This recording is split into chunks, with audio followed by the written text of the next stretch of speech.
You are listening to the 10-Minute Off-Road Podcast, the podcast for the off-roader with a short attention span. Episode 91. What's Up in 2004.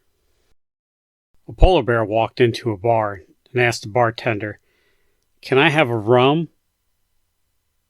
and a Coke?" And the bartender replies, "What's with the long pause?" And the bear replied, "I don't know, I was just born with them." Yeah, that one stunk. Hello and welcome to the 10-Minute Off-Road Podcast. I'm your host, Nikki G. I'm here to inform, entertain, and delight your ear holes with all things off-road for the next 10 minutes or so. Why 10 minutes? Because that's about how much time I have before my bedtime. And I wish I was joking, but I'm not. You can listen to the 10-Minute Off-Road Podcast on Apple Podcasts, Google Play, Overcast, Breaker, Castbox, Pocket Cast, Radio Public, Stitcher, and whatever the hell you're listening to it on now. Because, if you're listening to it, I don't have to tell you how to listen to it. You can follow 10-Minute Off-Road Podcast on Instagram, Twitter, Facebook, and YouTube, but never TikTok. And I'm lying because I don't do any social media for this podcast. I hardly do social media for myself. I'm not a big fan of social media, although without it, it's the wave of the future. All you kids now at your newfangled social media crap want to reach out and touch the 10-Minute Off-Road Podcast, and believe me, I really appreciate it. I can't remember the last time I've been reached out and touched. So you can contact 10-Minute Off-Road Podcast at 10minuteoffroad@gmail.com. That's 10minute at gmail.com, or just leave a comment on our YouTube videos. Alright, now that we got the legal mumbo jumbo boilerplate stuff out of the way, and it seems like I got it done pretty quick this week.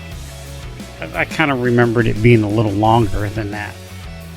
Now that the holidays are past us, I want to talk about what's in store for the 10-Minute Off-Road Podcast in the future.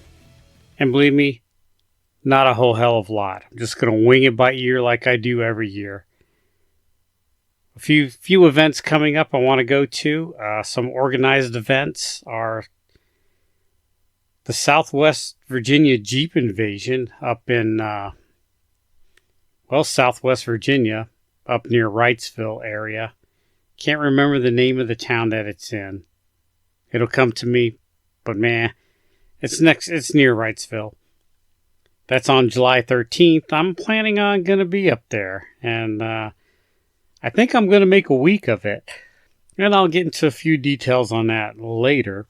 Then after that, on August 2nd is the Toledo Jeep Fest. I've been there for the past several years.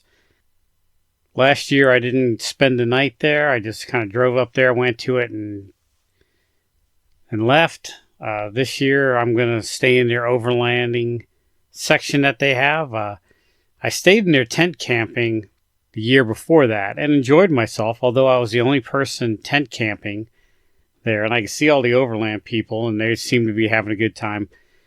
But they haven't announced plans, but last year they did away with the tent camping, and they just had an overlanding section, and they said it sold out quick, but friends that stayed there said there was still room. I imagine people probably bought tickets to it and didn't show up. But I'm keeping my eyes on it, and I want to get my ticket to go overlanding up there, and we'll see how it works out. But that's on the books for August 2nd. Then August 23rd is the Great Smoky Mountain Jeep Invasion that I tried to go to last year, but couldn't find a place to park, so I just kind of got TO'd and left. I spent about 4 hours driving up there and about 2 hours looking for a parking spot. And then I left. When I say 4 hours driving up there, I drove for 2 hours, found a camping spot, spent the night, drove 2 hours to the event.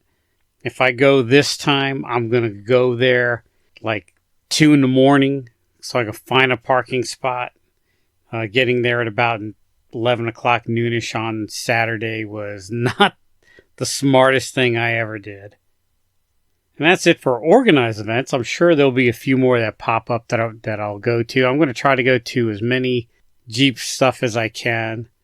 I'm going to go wheeling / overlanding. Try to at least once a month, which I've seem to be doing pretty regularly now. Lately, I haven't been doing any hardcore wheeling, but I kind of want to get back into that. Just driving down gravel roads is nice and fun sometimes, but I want something a little bit more technical. I need to cut my teeth on it. I'm kind of falling into a comfort zone, so to speak. But a few things that I'm going to plan to do is I want to visit the Jefferson National Forest in Virginia. I've seen people on Facebook going up there and posting some beautiful pictures, and let's face it, I've been all over western North Carolina, and there's still some places where I haven't explored, but I kind of want to get out into different areas and see some different stuff. So I'd like to go to the Jefferson National Forest in Virginia. I would like to also this year visit northern Georgia. People don't know that North Carolina touches Georgia. Yeah, and not that kind of special way. Maybe it's South Carolina. But anyhow, when I'm down at Horse Pasture Road, down by the DuPont area, past Greenville, Spartanburg, I'm close to Georgia, so I'd like to go and just see what Georgia has to offer. And then, last year when I went to Toledo Jeep Fest, I got off the highway and traveled on some back roads through West Virginia, and I'm really digging West Virginia. I want to go up to the Bear Wallow area for the Hatfield-McCoy Trail and just explore. It seems like West Virginia has a lot of back roads, and I'm pretty sure I could get into trouble pretty fast if I go down the wrong roads and end up on some meth heads or whoever knows, moonshiners. But I like to break out, do a lot of exploring. A couple things I want to do, and it kind of coincides with the Southwest Virginia Jeep invasion in July. There's the North Carolina, Tennessee, and Virginia tri-point markers where all three states come together. I kind of want to visit that because that's up in that area. Then there's Clinch Mountain. I want to go up there and spend the night and then go on to this Jeep invasion on the next day. And then after the invasion, they're going to have a trail ride on the day after that. Kind of hoping that'll be a nice 3-day weekend. Now, what I'm kind of unclear at is in Virginia, from what I understand on the, what do they call it? Their wildlife management areas. I guess that's the equivalent to North Carolina game lands. You need a permit to camp, and it's like $24 for a year. They call it an access permit. And then after that, you have to get a permit to camp, and the permit's free to camp after you get the access permit. I guess they just want to know who is where, when, type stuff. So I'm kind of new to that. That kind of boggles my mind because I always thought dispersed camping was, free for everybody. But I guess state lands, it's different. I'm not sure if I need it in the Jefferson National Forest. I always thought National Forest dispersed camping is free. But who knows? In Uwharrie, they have places where you can't camp. So I guess it varies from place to place. Stay tuned for all of that because I'm going to go out there and check it out. All right, this one's short and sweet. I think I'm going to make it right at the 10-minute mark. That's about all the rambling I can do. That's what's coming up this year. Stay tuned. You're going to enjoy it. I'm going to enjoy it. When I have a good time, I think everybody has a good time. Because I am the way. That didn't come out the way I intended it. But hey, I said it. I'm standing by it.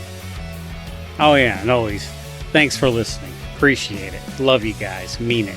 Until next time, this is Nikki G saying, "Will what you got and be happy."